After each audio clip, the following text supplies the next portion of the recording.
First of all, I want to send my sincere gratitude and support to all of the healthcare workers in Illinois and around the world. Despite doing our best to prepare for a respiratory virus pandemic, we now find ourselves facing a brand new virus with too little information, not enough personal protective equipment, changing protocols every single day, and no second chances.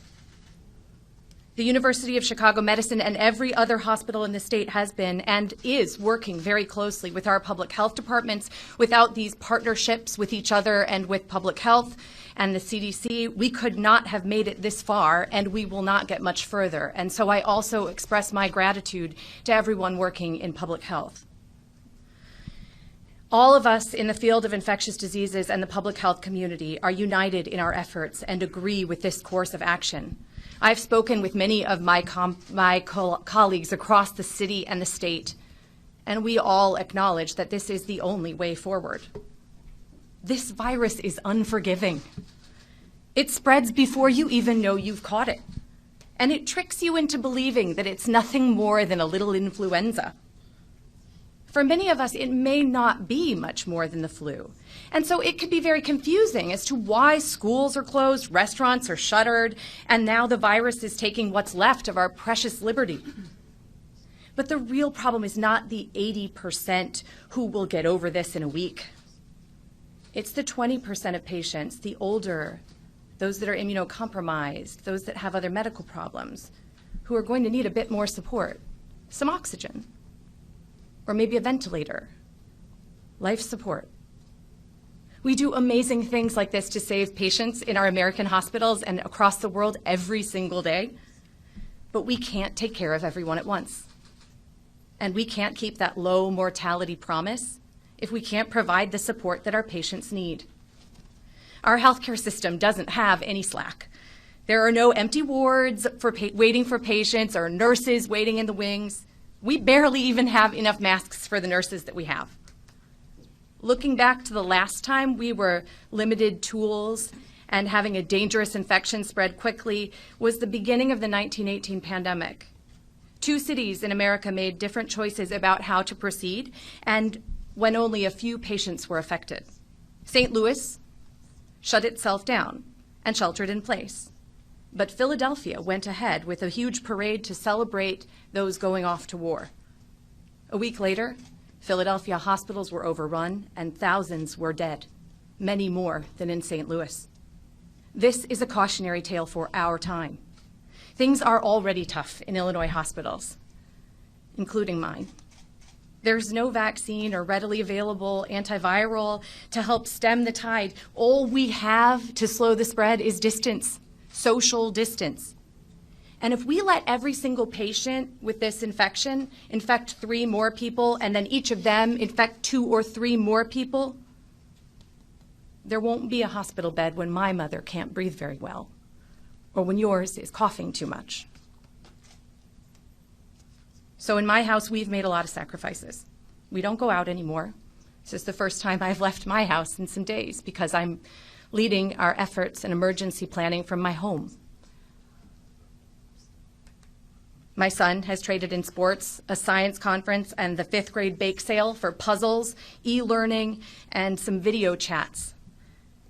This isn't the life any of us expected, and certainly there are others who will make much greater sacrifices.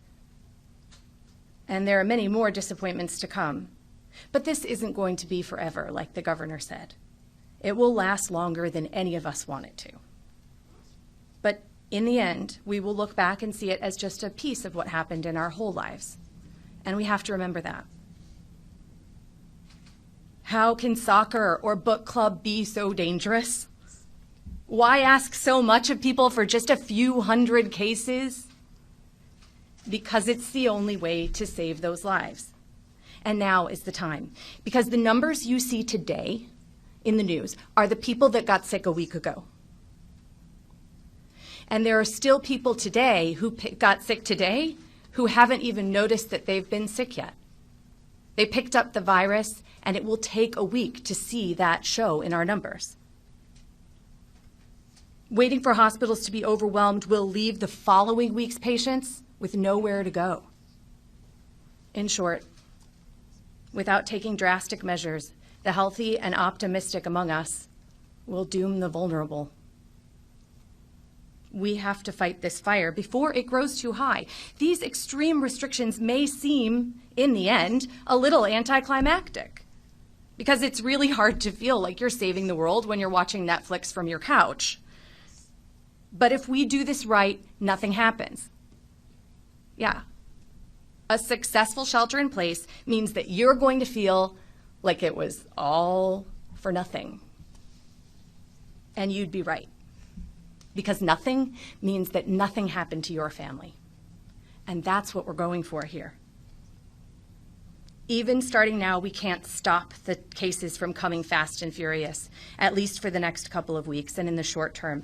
But with a real commitment to sheltering in place and a whole lot of patience, we can help protect our critical workers who need to use public transportation in order to safely get from where they need to go.